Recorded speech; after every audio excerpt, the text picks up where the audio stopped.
Jaga ada perayaan ni betul juga. Kira dah nak berapa belas dia kasi hujan.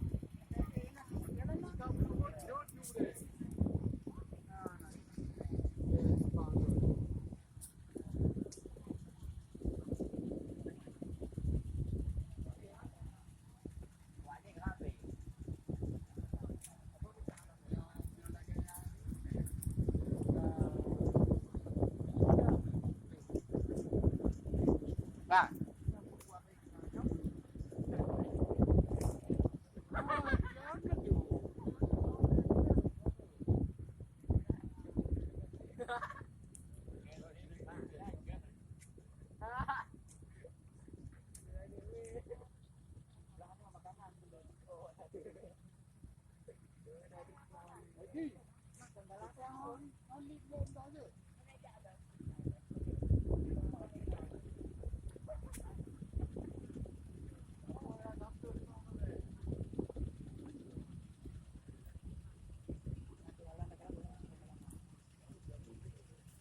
Kalau